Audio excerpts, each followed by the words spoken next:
The rain fell like broken glass, shattering quietly against the city's empty streets as the world moved on, indifferent to one man's silence. Raghav sat motionless inside his dimly lit room, a pale bulb above flickering with the kind of inconsistency he had grown used to. His life had not always been like this. He had once known laughter, stability, even pride. But over time, strength had become a question he no longer knew how to answer. 4 years ago, he was at the top, regional head of a logistics company, a respected speaker at industry events, the kind of man who people trusted with both deadlines and dreams. His parents beamed when he spoke at conferences. His younger sister, Anaya, used to call him her personal superhero. He even mentored underprivileged youth on weekends, giving talks on resilience and hard work. But life, as Raghav would come to learn, has a cruel way of testing even the strongest hearts. Not in storms, but in slow erosion. It started with a merger. One rainy Monday morning, they were called into a boardroom and informed that the company had been acquired. New management, new vision. They said it with smiles. But beneath that lay a silent truth: restructuring. One by one, colleagues were let go. And then it was Raghav's turn. No warning, no chance to pivot. Just an envelope and a handshake. Losing his job shook him. But he told himself he would bounce back. He updated his resume, sent out emails, called old contacts. But the industry had changed. Nobody needed old expertise when new technology was taking over.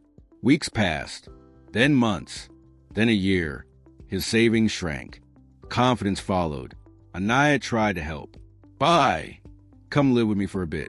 Restart. Try something new, she offered, but he declined.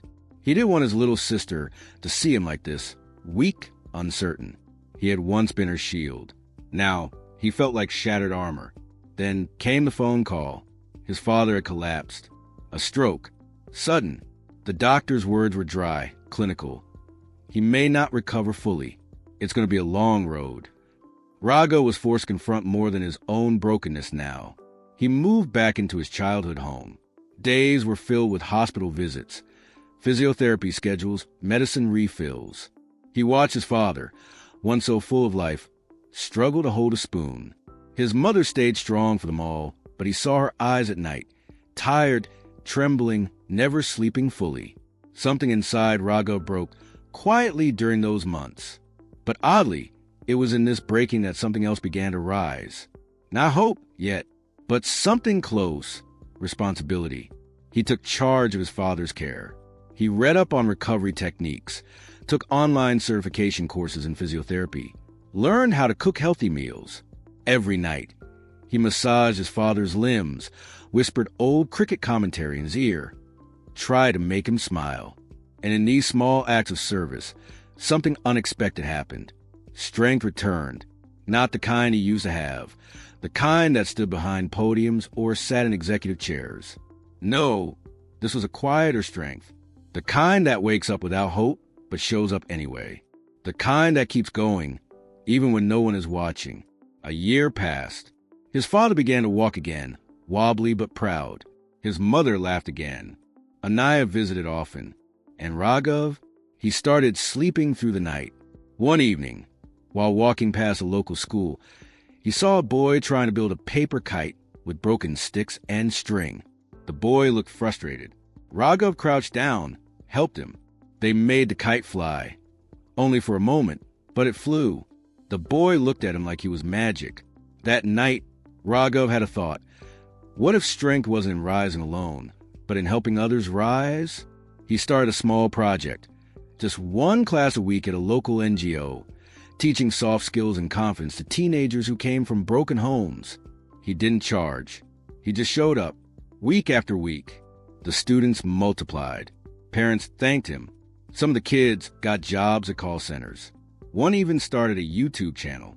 They called Raghav Sir, but he always smiled and said, "No, just Raghav." Eventually, someone took notice. A documentary filmmaker creating a series on people who rebuilt themselves after loss. She filmed his classes, interviewed his students. When the video went viral, job offers started coming in again. This time, he didn't want them. He had found something richer. Purpose. He created his own foundation.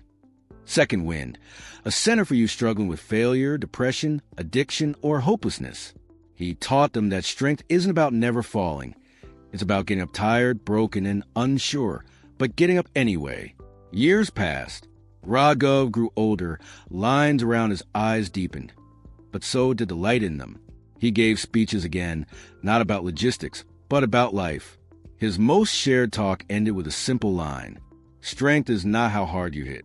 It's how quietly you hold on when the world gives you no reason to. He remembered that morning like a scar, clear, sharp, unforgettable. The sun had barely risen over the concrete rooftops when Raghav walked out of the modest apartment, his backpack slung over one shoulder, a letter of rejection folded tightly in his pocket. His mother didn't ask why his eyes were red.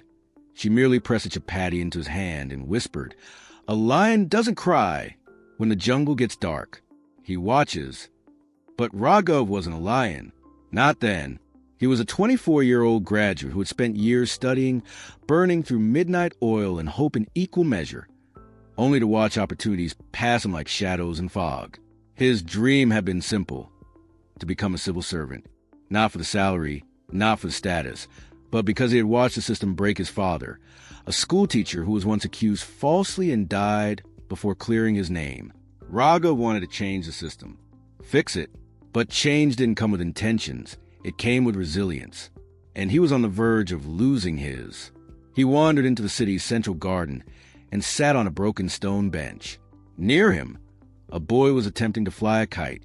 The wind was lazy, unwilling. The boy tugged and tugged, but the kite flopped like a wounded bird. And then, without warning, it lifted.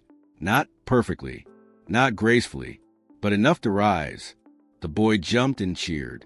Raghav blinked. That moment felt oddly metaphorical, like life had just whispered something he couldn't ignore. Back home, he pulled out all his study notes again. He told himself, "One more year, not because I failed, but because I haven't finished trying." That year was brutal. His friends moved on, into jobs, marriages, lives that seemed full while his remained empty. His phone stopped ringing. He switched off all social media. It was just him, a stack of law books, a thermos of tea, and his resolve, fragile but present. Each night, he wrote one line in a notebook. "You are not what has happened to you. You are what you choose to become despite it." On stormy evenings, when the power failed and candles flickered like doubt itself, he kept reading. When his mother fell ill and he had to divide time between hospital queues and mock tests, he reminded himself that life wasn't asking for perfection, just persistence that I end those months. He met others like him in libraries, dreamers bruised by failure, but still showing up. One was Artie, a soft-spoken girl whose brother worked 2 jobs to support her dream of becoming an IPS officer.